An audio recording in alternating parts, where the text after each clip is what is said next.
Bonsoir et bienvenue dans cette nouvelle édition d'Info Soirée. On y va pour le sommaire. 3 des 5 suspects arrêtés après la mort de Dimple Ragu font partie d'un réseau de trafic de drogue synthétique.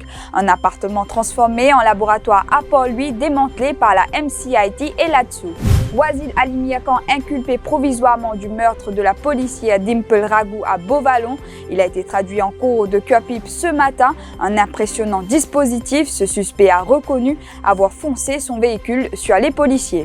2 enquêtes de l'ICAC sur l'affaire Angus Road toujours en cours et 2 autres stoppées. C'est ce qui ressort d'un communiqué émis par la commission anticorruption. L'ICAC explique qu'elle apporte ces informations comme précision et clarification dans l'intérêt public. Le gouvernement paiera la compensation salariale pour 104 000 PME dont les chiffres d'affaires ne dépassent pas les 50 millions de roupies, annonce du ministre des Finances Renganaden Padayachi, environ 100 000 employés concernés. Il avait fait la une de notre info soirée il y a quelques mois. Wesley Silvio réalisait son rêve de se marier religieusement. Son cancer avait atteint un stade avancé. Il est décédé ce matin, hommage dans cette édition. C'est un véritable laboratoire qui a été découvert et une partie du réseau démantelé. La mort de Dimple Ragu a mené là-dessous sur cette piste avec 3 des 5 suspects arrêtés qui seraient membres de ce réseau de trafic de drogue synthétique. Dylan Corman et William Venpin avaient transformé un appartement en laboratoire à Port-Louis. C'est dans la soirée de mardi que la MCIT a perquisitionné les lieux et c'est à ce moment-là que William Venpin a pris la fuite avant d'être arrêté hier. Là-dessous soupçonne que ce réseau prépare de la drogue synthétique avant de la distribuer dans plusieurs régions de l'île. Le point sur cette enquête avec Ravish Personu. C'est un réseau de trafic de drogue synthétique qui a été démantelé par la MCIT et là-dessous. À la suite de l'arrestation de Dylan Corman mardi soir, les limiers ont perquisitionné l'appartement transformé en laboratoire. Le suspect Venpin se trouvait sur place, mais lorsqu'il a vu les policiers, le jeune homme de 19 ans a pris la fuite. Les enquêteurs se sont ensuite rendus à Trangbao chez la famille Akang, où ils ont procédé à l'arrestation de Dylan Akang, 25 ans. Ce dernier fait partie de ce réseau de drogue synthétique. Et hier, William Venpin a été arrêté dans un hôtel situé de la capitale. Il voulait prendre une chambre pour la nuit. D'autre part, là-dessous avait retrouvé du cannabis et du hashish au domicile de Hashima Ediakan mardi soir. Les enquêteurs soupçonnent que ce jeune homme fait partie de ce même réseau. Pour rappel, 5 suspects ont été arrêtés après le meurtre de la policière Ragu survenu lors d'une opération de livraison contrôlée. Impressionnant dispositif de sécurité ce matin au bord de la cour de Cuapip pour la comparution de Wasil Ali Miakan. Des policiers armés jusqu'aux dents, le suspect encerclé par des commandos.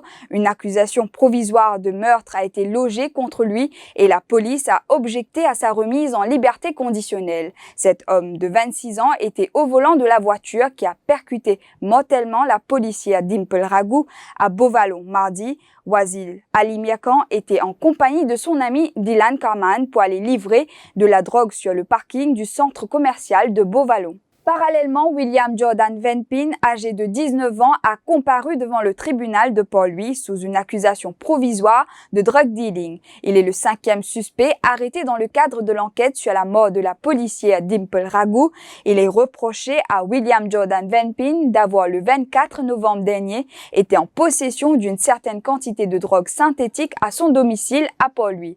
La police ayant objecté à sa remise en liberté conditionnelle, il a été maintenu en cellule policière jusqu'au 3 décembre. On se retrouve après cette courte page de pub.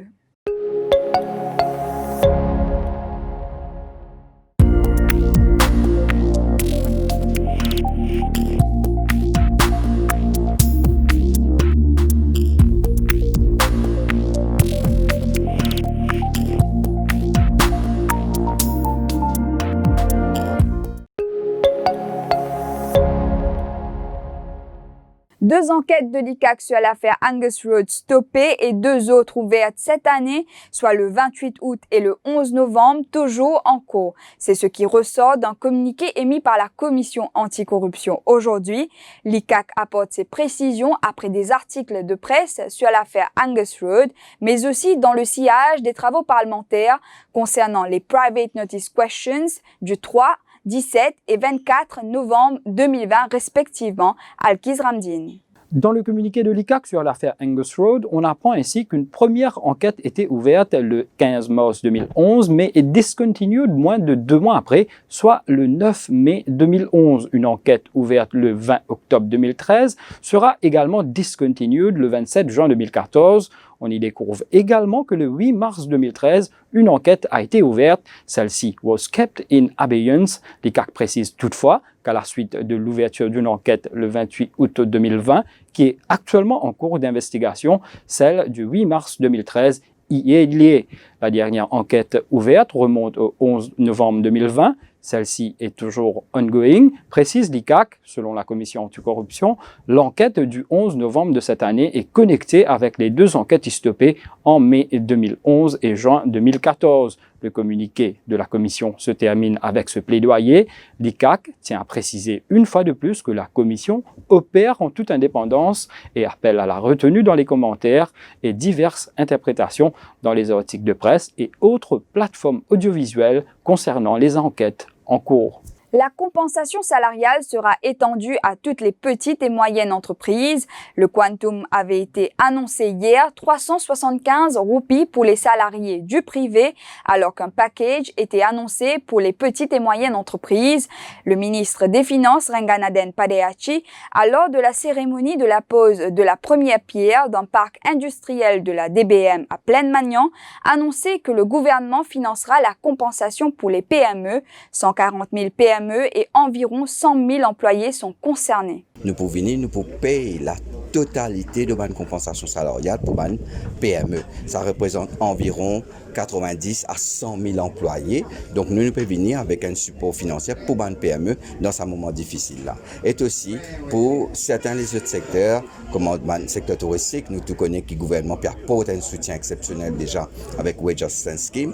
Nous pouvons ajuster Wage Assistance Scheme pour englober compensation salariale et aussi pour concernant le secteur export et aussi BPO. Nous pouvons travailler pour tout pour qui sa compensation salariale là, il pas vient une distorsion qui aide nous demande interne, li aide comment une injection qui nous peut faire pour soutenir nous l'économie, mais en même temps, il pas affecté l'entreprise qui est très affectée. Donc nous pouvons get des façons et nous pouvons faire de sorte qui 2021 nous réussit faire une croissance positive, je ne vais pas vous dire un taux, nous tous connaissons qu'il y a différents taux pour afficher, mais qui nous viennent avec une croissance économique positive, qui nous sortit dans sa période, ça l'année très difficile, l'année 2020, que nous tous connaissons aussi, qui nous éprouve une contraction. Voilà où nous étions.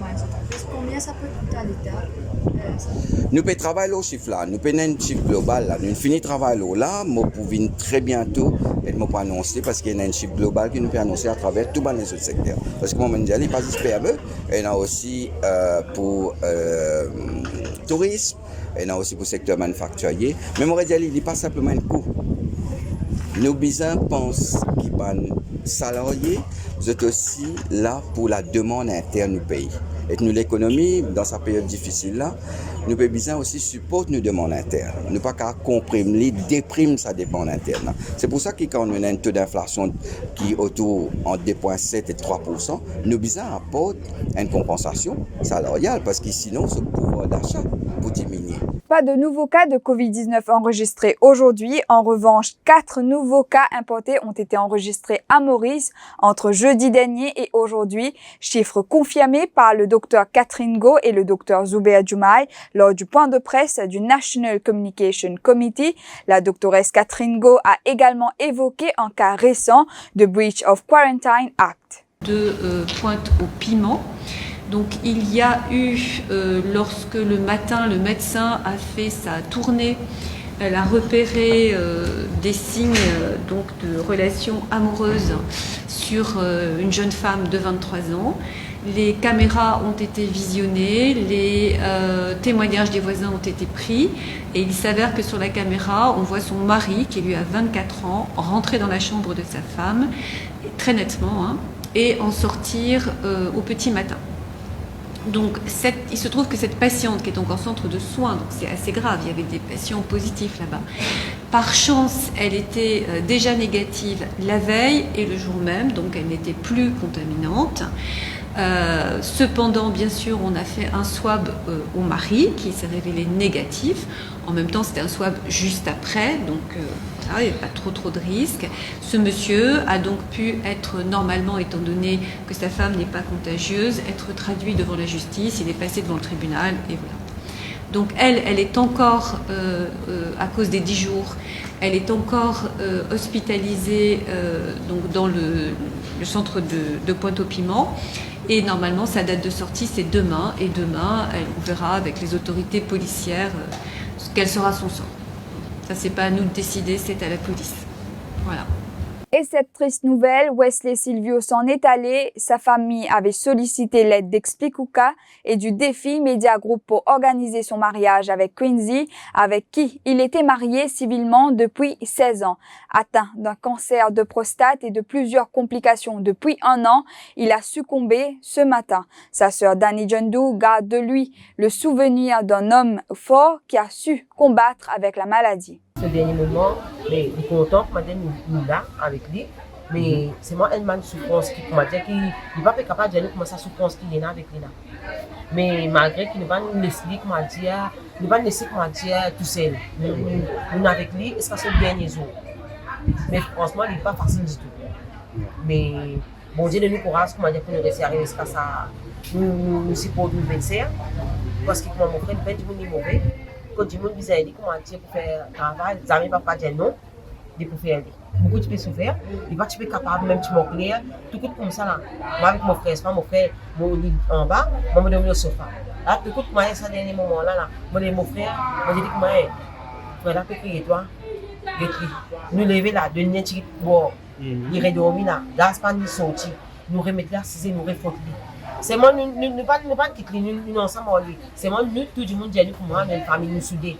Voilà, c'est la fin de cette édition. Merci d'avoir été des nôtres. L'info en continu sur le www.defimedia.info.